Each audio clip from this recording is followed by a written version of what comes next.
And I am sorry for that. Sorry বলতে এসেছেন আবার? সরির সাথে আরো কিছু কথা বলতে এসেছি। আমি শুনতে চাই না। হাত ছাড়েন বলছি, হাতটা ছাড়েন। প্লিজ আপনি আমার অফিসে জয়েন করেন প্লিজ, আমি হাত জোর করছি। ইম্পসিবল। আপনার সাথে আমি অন্যায় করেছি। আপনার সততা এবং নিজের প্রতি আত্মবিশ্বাস দেখে আমি আপনার উপর মুগ্ধ হয়েছি। বিশ্বাস করেন, আমি এরকম অফিস গাই ছিলাম না, একদমই অফিস ম্যাটেরিয়াল ছিলাম না। আমি শুধুমাত্র আপনার জন্য অফিসে যেতাম। আপনাকে ছাড়া না অফিসটা মরুভূমির মতো লাগে, কিচ্ছু ভালো লাগে না। বুঝলাম না। আমি আপনাকে ভালোবেসে ফেলেছি। বাহ, আপনাদের উচ্চবিত্তদের মন মনে হয় মেঘের মতো হয়, তাই না?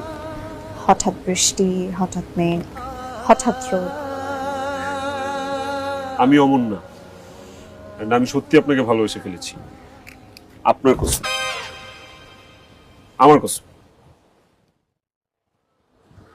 দেখেন, আপনার এসব কথা আমি শুনতে চাই না। আপনাকে ভালো মতো বুঝায় বলতেছি, আপনি শোনেন। আর যদি না শুনছেন, আপনার নামে কিন্তু ইফটিজিং এর মামলা দিব বলে দিলাম। আপনি আমার নামে মামলা করবেন? হ্যাঁ, আপনি পারবেন আমার নামে মামলা করতে? অবশ্যই পারবো। আপনি সিরিয়াসলি আমার নামে মামলা করবেন? আমি সিরিয়াসলি আপনার নামে মামলা করব। এই যে পুলিশ!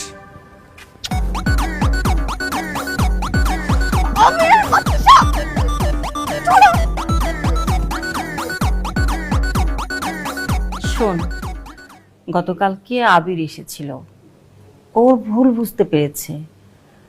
ও আমাকে বললো যে আবার তোকে জয়েন করতে। অসময় আবার কে এলো দেখতো? আমি দেখছি, তুমি বসো মা।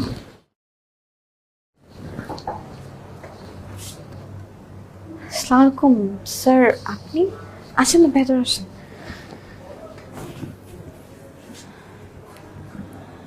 আসসালামু আলাইকুম আন্টি, আমার বাবা।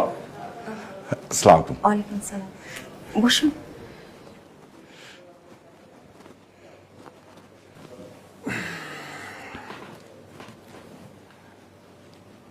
মিথিলা, তুমি আমার মেয়ের মতো। তোমার এত রাগ? না আঙ্কেল, কি বলছেন? আমার আপনার প্রতি কোনো রাগ নেই। হ্যাঁ, সেটা জানি আমার প্রতি তোমার রাগ নেই, কিন্তু তোমার ইয়াং বসের উপরে তো রাগ আছে, তাই না?